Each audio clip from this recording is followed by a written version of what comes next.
照回看一下，那些字你认识吗？上面写什么呀？中华人民共和国万岁。那中间那个照片是谁？毛泽东。对了。Hello, welcome to the Potomac View. So what we just saw is a video that has gone viral on Chinese social media. US-born Olympic gold medalist Eileen Gu is elated to be affiliated with Chairman Mao in Tiananmen Square. Long live the People's Republic of China. Eileen Gu repeated, next to Mao's gigantic portrait.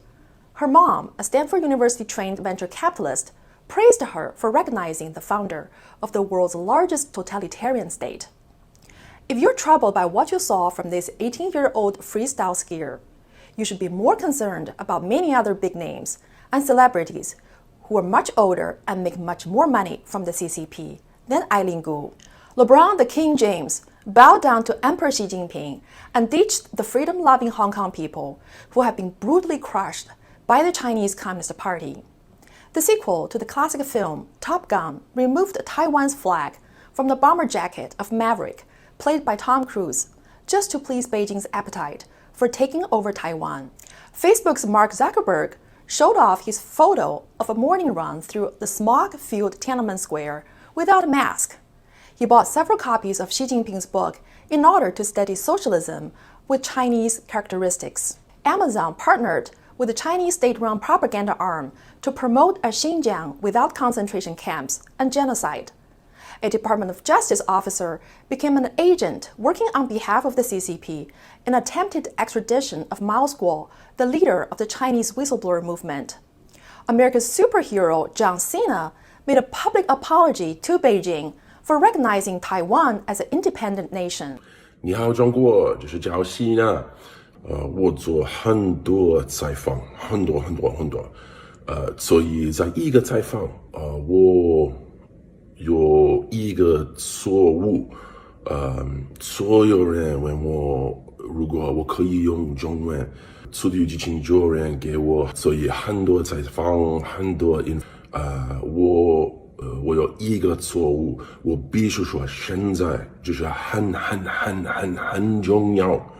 我爱更尊重中国，更中国人。Can you believe this? 中国更中国人，不好意思，再见。John Cena isn't an American superhero. He's a victim of a forced confession and a Stockholm syndrome. This is history in the making. John Cena one-on-one against the macho man Randy Savage. This may be one of the greatest matches of all time. You play by different rules, yeah. You gotta get in your grandstanding and your hot dogging, don't you? Yeah. You are a gutless, spineless, worthless, one-hit wonder that gained a championship but lost his manhood. Forced confessions are an old tactic commonly used by the Chinese Communist Party to enforce thought policing. Safeguard Defenders, a pan-Asian human rights NGO, identified a total of 87 televised confessions between 2013 and 2020. The most recent forced confession was made by the Chinese tennis star Peng Shuai. In a staged interview with foreign media, Peng Shuai categorically denied she had been sexually harassed by a Chinese government official. But I want to say one thing to the American people.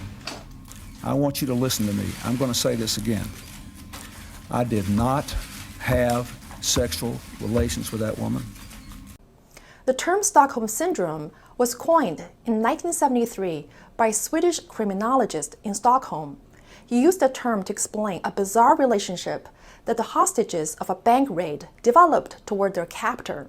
In this relationship, people who are severely abused and threatened turned out to be grateful to the abuser for providing food and shelter, and most importantly, for not killing them. Really? Haven't you heard this before?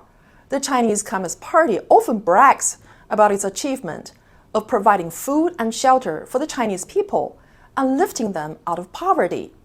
According to this rhetoric, all slaves should thank the slave owners for providing for them and giving them a life to live.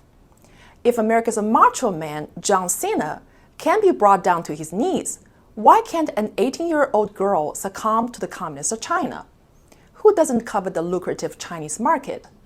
By working for her motherland, China, Eileen Gu is reportedly making over $31 million from endorsement deals in 2021 alone.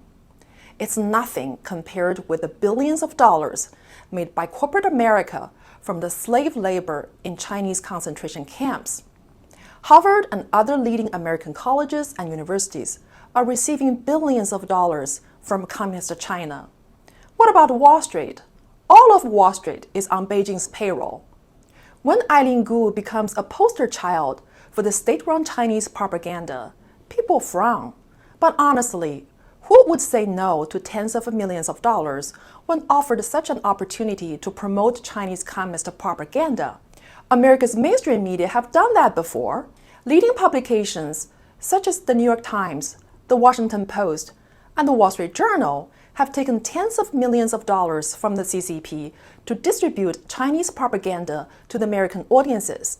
There were once over 120 Confucius Institutes hosted by American colleges and universities who took millions of dollars to promote Chinese propaganda and indoctrination on U.S. campuses. And of course, when it comes to Chinese money, corporate America would do anything for it. If you're upset with Eileen Gu, you should be upset with all of the major American telecommunication companies that are distributing and promoting the state-run Chinese propaganda on U.S. soil. You're probably already watching it. CCTV's English programming is on Verizon, Comcast, AT&T, Dish Network, and so on. Oh, there's also Chinese money in the COVID vaccine. The Chinese Communist Party, along with its friends on Wall Street, such as Blackstone, is the biggest money investor in Pfizer, whose research center is based in China and under the direct control of the CCP. As a Chinese American, people ask me, so what do you make of Eileen Gu's story? Well, I'm sorry for Eileen Gu, but I don't blame her. Eileen Gu is just an inevitable child of the venality of the establishment culture in America. She's a remarkable student of America's most powerful elites. If members of the U.S. House of Representatives and Senate can enrich themselves from business ties with the Chinese government and its proxies, why can't Eileen Gu ditch Team USA to represent Beijing's interest? If King James, Top Gun, and Amazon can succumb to Emperor Xi, why can't Eileen Gu praise Chairman Mao? If corporate America has no issue with profiting from using the Uyghur slave labor in the concentration camps, why should an 18-year-old athlete be concerned about representing a totalitarian regime conducting human rights atrocities? What would you expect a kid to become if America's Ivy League, Hollywood, media, sports, cultural icons, business gurus, tech tycoons, and trendsetters have all displayed an unscrupulous love of Chinese money and putting aside morals, values, and principles? Eileen Gu is a brilliant spokesperson for what the American elites and the globalists desire. She's a born and bred product of what the former U.S. National Security Advisor Robert O'Brien described, the greatest failure of America's foreign policy since the 1930s, the acceptance of the Chinese Communist Party as a legitimate government in China and representative of the Chinese people. The CCP has never been a representative of the Chinese people, and it never will be. As a Chinese American who was born and grew up in communist China, I was worried the US-born kids and America's future generation are going to follow the steps of Chairman Mao and Emperor Xi Jinping instead of George Washington, Thomas Jefferson, and Abraham Lincoln. I hate to see the country that I love becoming the country that I fled. If you want to stop communism and take back your country and your kids, please follow the Chinese whistleblower movement to take down the CCP. Thank you for watching. Please like, share, and subscribe to our channel on GTV, YouTube, and Rumble. We'll see you next time.